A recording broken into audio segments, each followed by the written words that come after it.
Hello दोस्तों, मैं आशु सिंह आपका आपके YouTube चैनल गुरुकुल पाठशाला में एक बार पुनः स्वागत करता हूं। आज मैं आपके लिए गणित सब्जेक्ट को लेकर के आया हूं। इंट्रोडक्शन क्लास के बाद में ये पहली क्लास होगी जो गणित सब्जेक्ट के साथ में आज आरंभ की जा रही है। ध्यान दीजिएगा कि गणित सब्जेक्ट को 6, 7, 8 की क्लासों में 3 भागों में हमें बताया जाता था। एक अंक गणित, बीज गणित और रेखा गणित, ये 3 भाग है जिसमें से आपको अंक गणित का भाग पढ़ना है। अंक गणित को व्यवहारिक गणित के नाम से भी जानते हैं क्योंकि इसके चैप्टर्स हमारे जीवन के व्यवहार में बहुत ज्यादा इस्तेमाल होते हैं।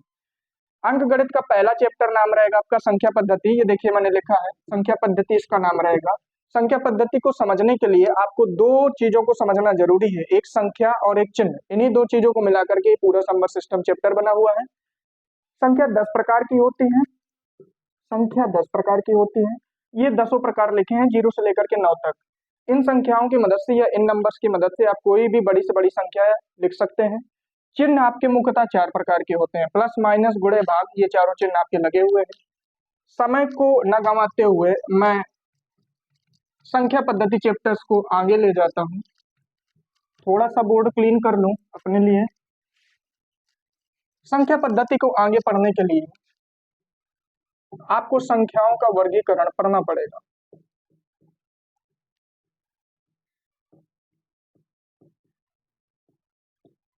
वर्गीकरण का अर्थ होता है बांटना।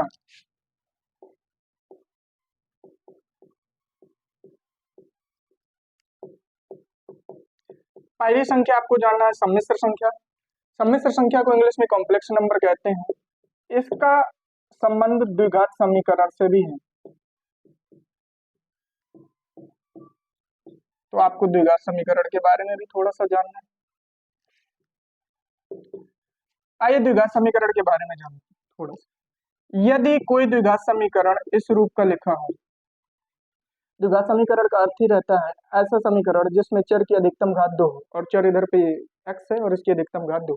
यदि इसको हल करना हो तो हम कैसे करेंगे कि एक्स स्क्वायर इस वन को उस तरफ ले जाएंगे तो ये ऋण का हो जाएगा। यदि इन दोनों पक्षों का हम वर्गमूल करें तो यक्स का मान क्या हो जाएगा भैया, अंडर रूट के अंदर -1। जैसे ये मान हुआ तो इसके लिए हम ये कहते रहे हैं कि यह हल कैसा है भैया, काल्पनिक है। बात खत्म हो जाती रही। लेकिन हमारे इसी समय एक गणतज्ञ हुए, इनका नाम था आयलर। आयलर ने कहा कि इस मान को आई के बराबर करिए।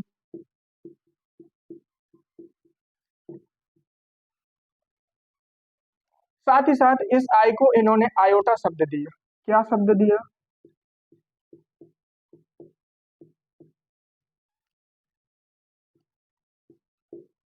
आई को इन्होंने क्या नाम दिया? आयोटा।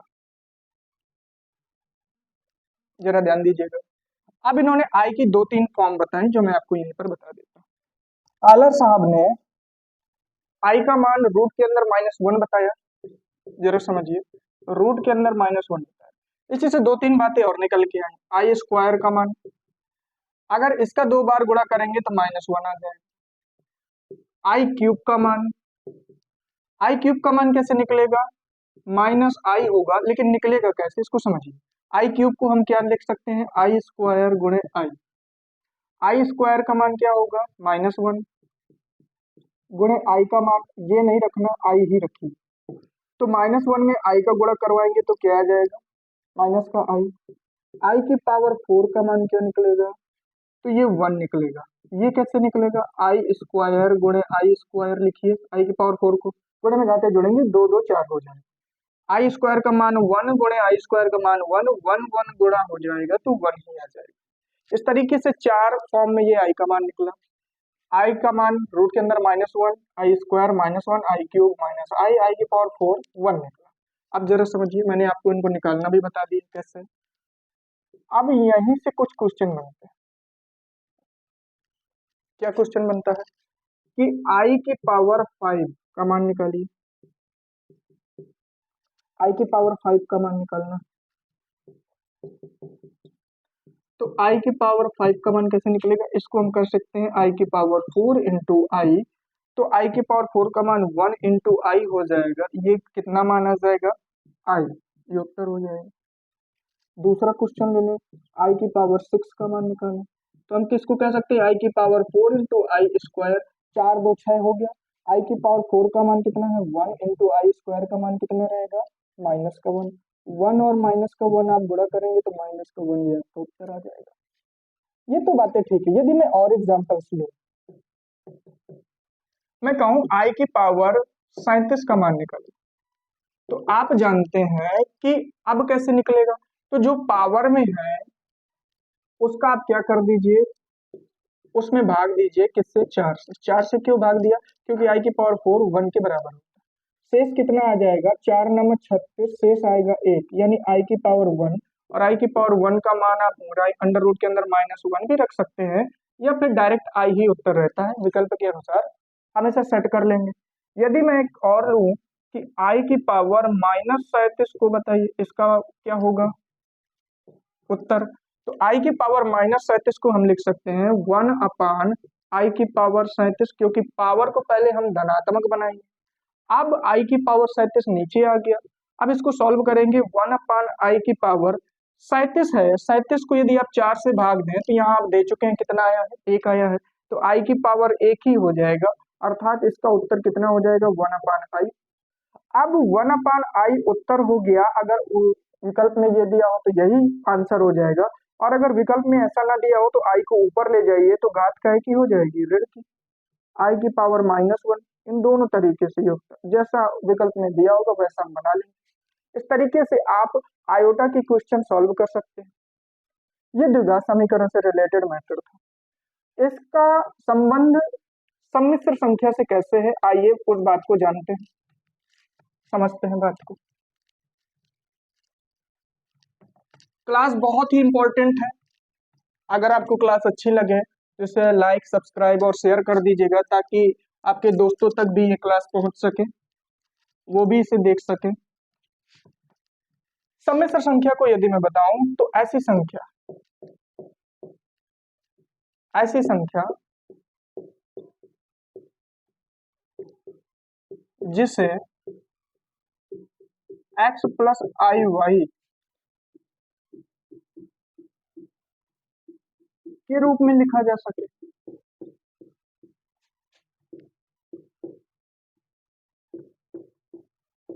ऐसी संख्या कैसी संख्या कहलाएगी? सम्मिश्र संख्या कहलाएगी ऐसी संख्या। लेकिन जहां पर एक बात और ऐड हो रही है, जहां पर x, y ये क्या हो?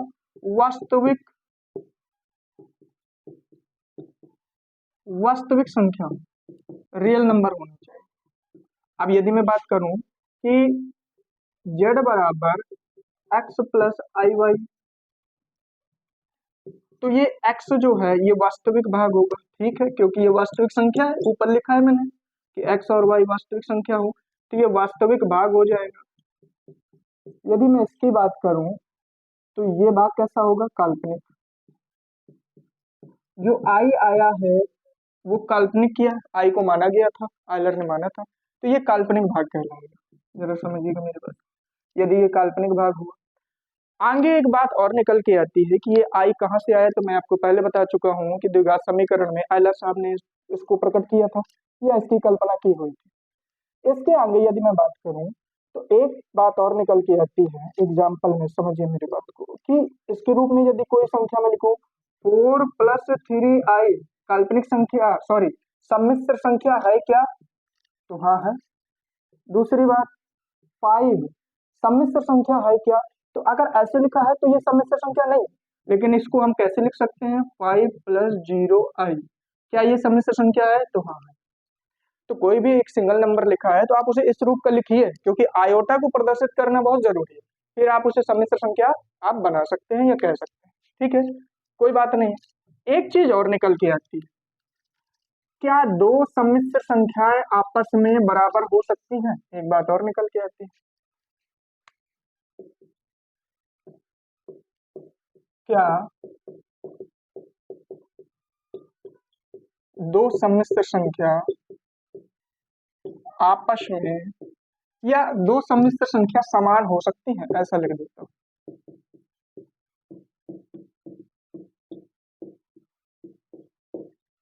तो देखिए जरा सा ले लेते हैं दो सम्मिश्र संख्या। पहली सम्मिश्र संख्या मैंने ले ली x प्लस आई वाई, और दूसरी संख्या ले ली a प्लस आई बी। अब यदि, समझिए कंडीशन क्या है, यदि ये काल्पनिक भाग है, x का वास्तविक भाग, x वास्तविक है और a वास्तविक है, यदि x बराबर हो a के और काल्पनिक भाग में y बराबर हो b के, तो हम कह सकते हैं, क्या कह सकते हैं कि Z1 बराबर होगा Z2 के, अर्थात अब दोनों सम्मिश्र संख्या आपस में क्या हो जाएंगे, बराबर हो जाएंगे। इस बात को जानना जरूरी है। शब्दों में हमने कह दिया कि यदि काल्पनिक भाग और वास्तविक भाग आपस में बराबर हुए तो वो दो सम्मिश्र संख्या आपस में कैसे होंगी, बराबर होंगी। इसी के लिए एक एग्जाम्पल ले लेते हैं। मैं एक बुक से एक एग्जाम्पल ले लेता हूँ, जरा समझिएगा।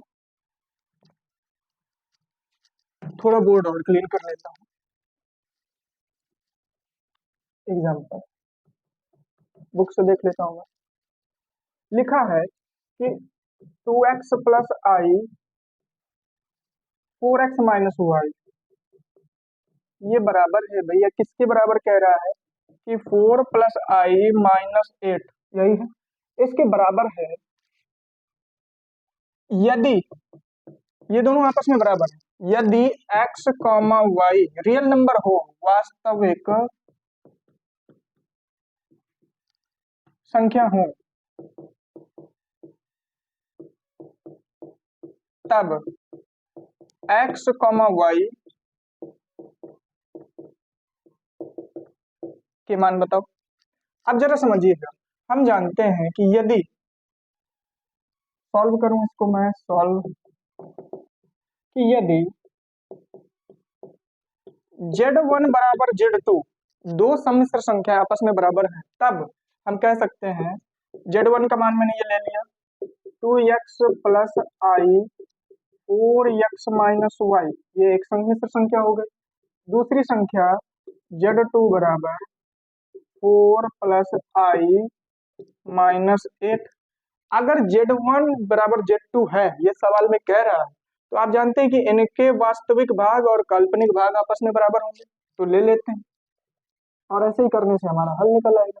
वास्तविक भाग 2x बराबर हो जाएगा 4 के, इधर वास्तविक है 2x और इधर है 4, तो x बराबर 4/2 अर्थात x बराबर 2 आ जाएगा। इधर पे देखिए 4x माइनस वाई बराबर है -8 के, ये है काल्पनिक भाग, इधर ये है, आयोटा को नहीं लेना, आयोटा तो सब में बराबर ही होगा। जरा देखिएगा, अब इसकी यदि मैं बात करूं तो 4x को इधर ही रखिए, 8 को इधर ले आइए और y को उधर ले आइए। y का है माइनस का, तो उधर प्लस का हो जाएगा, 8 का है माइनस का, इधर आएगा तो ये प्लस हो जाएगा।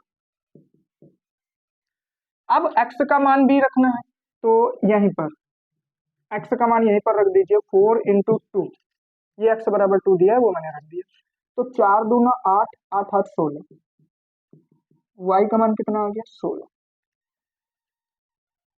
इस तरीके से मैंने आपको कॉम्प्लेक्स नंबर बताने का प्रयास किया है। यदि आपको ये वीडियो सही लगा है तो आप इसे लाइक, सब्सक्राइब और शेयर कर दीजिएगा, ताकि ये वीडियो और लोगों तक पहुंच सके, उनके काम आ सके।